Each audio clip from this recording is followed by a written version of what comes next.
Bismillahirrahmanirrahim.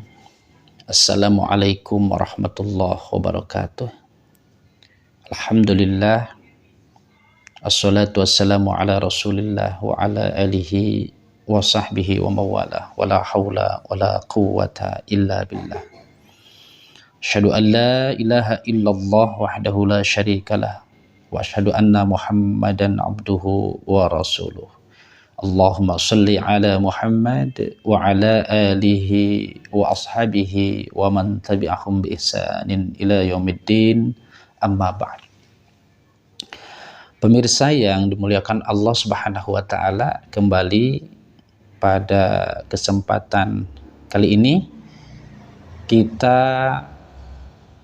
tentunya akan melanjutkan pembahasan pada pertemuan kemarin, masih mengenai tentang materi Ahlus Sunnah wal Jamaah. Kita tahu bahwa yang namanya Ahlus Sunnah wal Jamaah itu adalah harapan ya bagi seluruh umat Islam menginginkan dari kategori Ahlus Sunnah wal Jamaah itu berdasarkan hadis Rasulullah ya, dari dua riwayat yang sudah kita jelaskan pada pertemuan kemarin. Pada pertemuan kemarin kita baru hanya membahas tentang ahlun ya, di mana ahlun di sini adalah keluarga. Jadi keluarga yang dimaksud adalah keluarga yang seiman, keluarga yang seakidah, yang memiliki satu pemahaman yang benar berdasarkan Al-Quran dan Sunnah Rasulnya. Jadi walaupun keluarga nasab, katakan satu darah, satu bapak, satu ibu, tapi ketika dia tidak berakidah yang benar, tidak memiliki pemahaman yang benar, tidak memiliki keimanan yang benar, maka itu kata Allah bukan keluarga. Itu sudah digambarkan oleh Allah ya terhadap Nabi Nuh ya, kaitannya sama anaknya. Jadi Kan'an itu bukan keluarga Nabi Nuh. Kenapa demikian? Karena Kan'an amalannya tidak baik.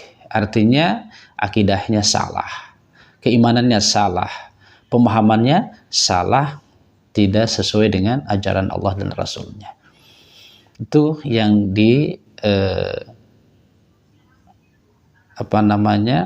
yang kita bahas ya pada pertemuan yang lalu tentang ahlun itu seperti itu. Nah, pada kali ini kita akan mencoba membahas tentang as-sunnah ya. Insya Allah besok ya, kalau ada kesempatan kita akan membahas tentang al-jamaah. Jadi as-sunnah itu ini pun sudah tidak asing lagi buat kita, kata-kata as-sunnah itu. Tapi barangkali mungkin ya teman-teman kita belum tahu ya pengertian atau konteks dari as-sunnah ini. Apa yang dimaksudnya? Kemudian seperti apa orientasinya as-sunnah itu?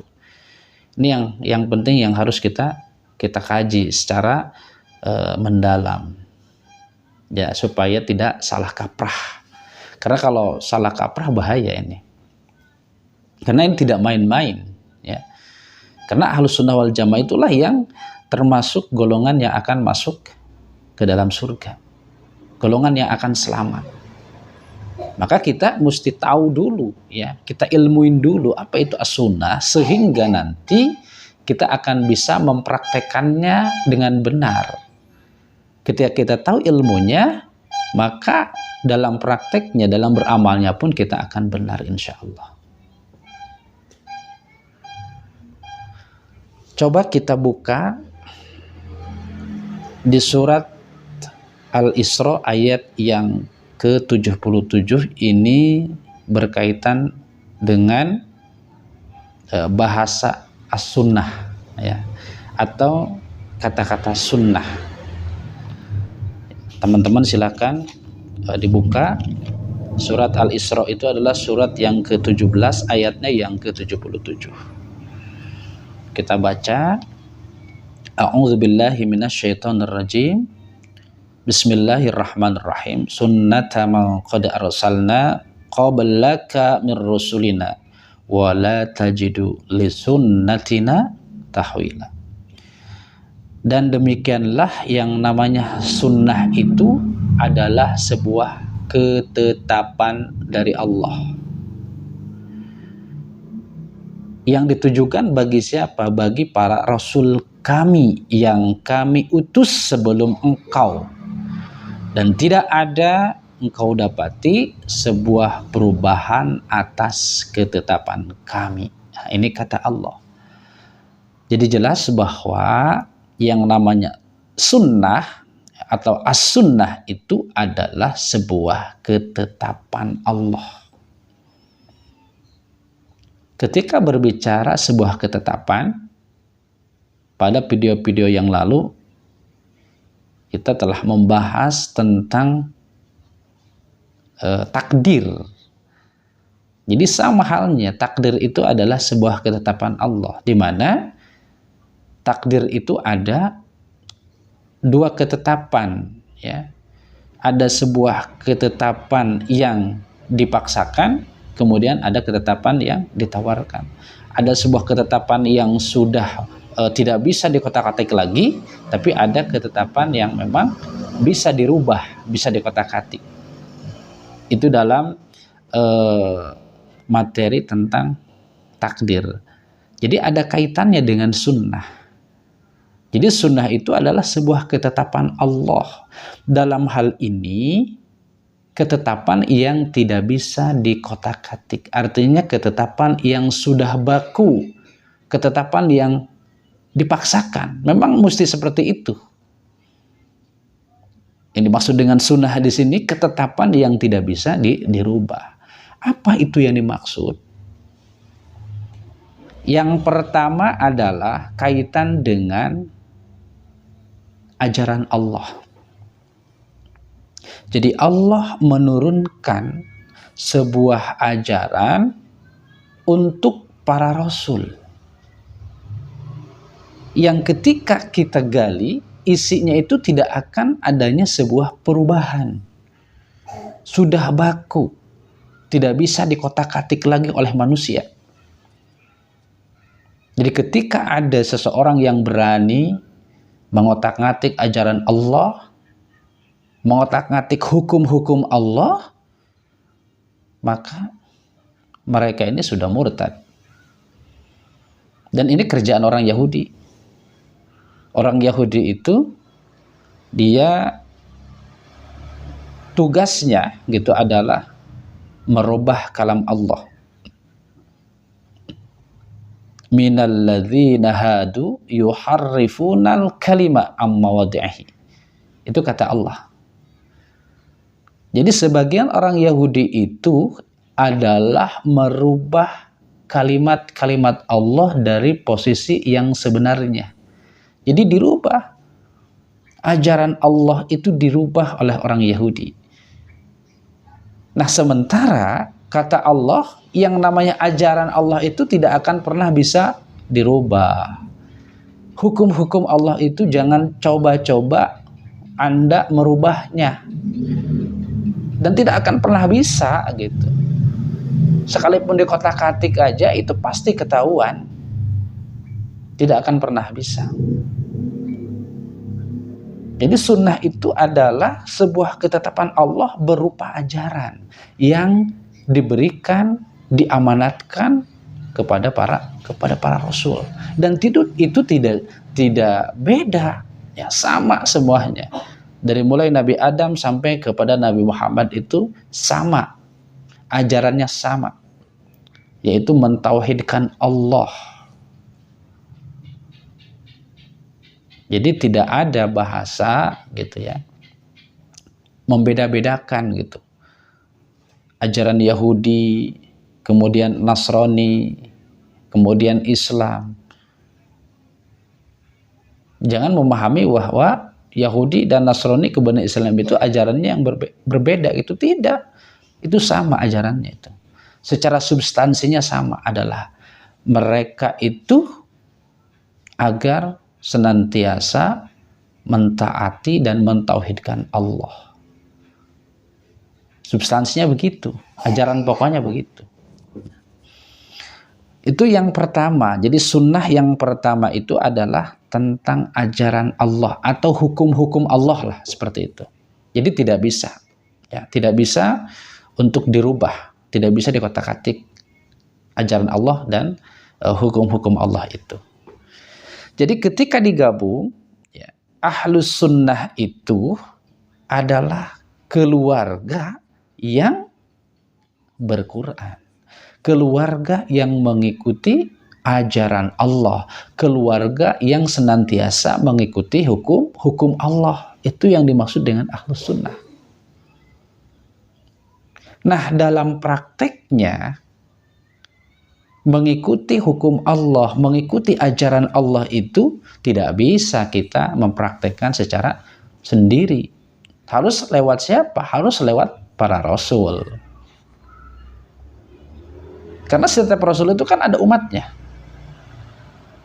Ya, seperti Rasul Adam, ya, itu kan ada umatnya. Kemudian Idris, itu ada umatnya. Nuh, ada umatnya. Ibrahim, sampai kepada Musa, Isa, sampailah kepada Rasulullah Shallallahu Alaihi Wasallam, bahwa Rasul pun punya umat. Kita sebagai umat Muhammad, umat akhir zaman, maka dalam mempraktekkan ajaran Allah, dalam mempraktekkan Al-Quran itu tidak terlepas dari tuntunan Rasulullah Shallallahu Alaihi Wasallam. Jadi ketika kita mempraktekkan Al-Quran, mempraktekkan ajaran Allah tanpa ada contoh dari Rasul, itu sama saja berarti praktek Quran tanpa ilmu. Karena Rasul ini sudah memiliki ilmu karena diajari oleh siapa? Oleh Jibril.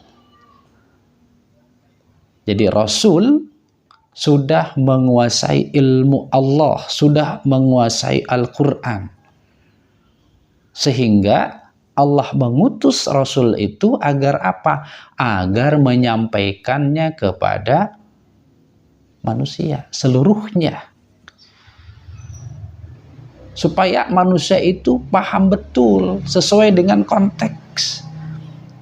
Ajaran Allah tuh maunya begini loh. Allah itu maunya seperti ini loh. Itu yang harus kita pahami.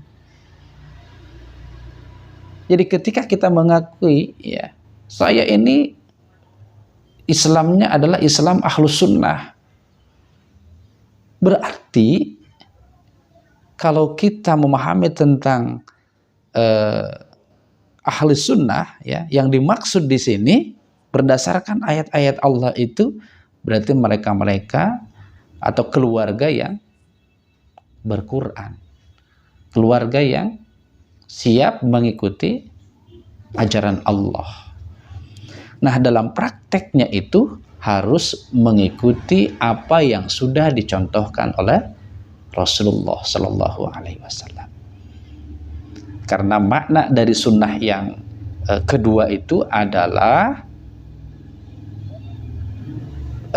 bisa ya diartikan tentang ucapan dan perbuatan Rasul. Jadi ucapan Rasul, kemudian perbuatan Rasul, nah itulah sunnahnya. Karena ucapan dan perbuatan Rasul itu bukan dari hawa nafsunya sendiri atau subjektivismenya sendiri, bukan. Tapi ini pun berdasarkan wahyu Allah. Wa ma yantiqu anil hawa in huwa illa wahyu yuha. Itu di surat An-Najm ayat 34 tuh begitu. Ya. Jadi apa yang diucapkan itu adalah Quran, bukan dari hawa nafsunya sendiri. Gitu. Apa yang diucapkan itu adalah wahyu, bukan hawa nafsu atau keinginannya Nabi Muhammad, bukan. Tapi ini berdasarkan perintah Allah. Secara otomatis apa yang diucapkan itu gitu tuh pasti akan membentuk sebuah apa? Membentuk sebuah perbuatan. Maka perbuatan itu pun tidak akan pernah terlepas dari wahyu atau dari ajaran Allah atau dari bimbingan Allah. Nah, itulah yang dimaksud dengan sunnah. Jadi ketika kita memahami sunnah itu adalah bahwa ketika kita menginginkan tergolong menjadi ahlus sunnah, berarti kita harus mengikuti ajaran Allah yang itu sudah dipraktekkan oleh Rasulullah. Tinggal kita mencontohnya, bagaimana Rasul mempraktekkan ajaran Allah itu. Jadi kalau kita ngaku-ngaku saja gitu tuh, lalu kemudian kita tidak mengikuti bagaimana Rasulullah mempraktikkan Quran, berarti ada yang salah, tidak tepat. Itu hanya dari keinginan sendiri atau hawa nafsu sendiri. Karena Rasul pun gitu tuh, bukan dari keinginan sendiri atau bukan hawa nafsunya sendiri. Ini tentunya ada bimbingan langsung dari Allah lewat Jibril. Jadi artinya ucapan kemudian perbuatan Rasulullah itu menggambarkan, itulah sebenarnya Al-Quran. Sehingga ketika sahabat bertanya kepada Aisyah itu perihal kepribadian Rasul itu seperti apa? Jawab Aisyah, jadi perihal kepribadian ataupun akhlak Rasul itu seperti halnya, katanya, Quran berjalan atau Quran hidup. Artinya kehidupan Rasulullah itu mencerminkan ajaran Allah, mencerminkan Quran yang harus kita ikuti. Jadi sekali lagi teman-teman sekalian, bahwa yang disebut dengan ahlus sunnah itu adalah keluarga yang berquran, keluarga yang mengikuti ajaran Allah lewat contoh Rasul sebagai apa? Sebagai uswatun hasanah. Karena di dalam diri Rasul ini sudah terdapat sebuah tata cara yang baik, pribadi yang baik, perbuatan dan amal yang baik yang harus kita tiru. Maka kalau di surat Ali Imran, ya, ayat yang ke berapa tuh? 131 ya kalau tidak salah, silahkan dicek lagi. In kuntum qul ya, qul in kuntum tuhibbunallaha fattabi'uni. Tegaskan wahai Muhammad, apabila kalian itu cinta kepada Allah, maka syaratnya adalah ikutilah aku. Jadi kalau kita nih benar-benar ya mencintai Allah, mencintai ajarannya, mencintai hukum-hukumnya, syaratnya itu harus mengikuti bagaimana praktek Rasul, bagaimana tata cara Rasul di dalam mempraktekkan ajaran Allah itu. Jadi begitu teman-teman sekalian, ya. Mudah-mudahan pembahasan kali ini tentang as-sunnah itu bisa dipahami oleh teman-teman. Jadi as-sunnah itu adalah sebuah ketetapan Allah yang berupa ajaran, ya. Kemudian ajaran itu dipraktekkan oleh Rasulullah. Jadi Rasul mempraktekkan Quran gitu tuh. Rasul itu mempraktekkan Quran. Sebagai apa? Sebagai uswatun hasanah yang harus ditiru oleh siapa? Oleh umatnya.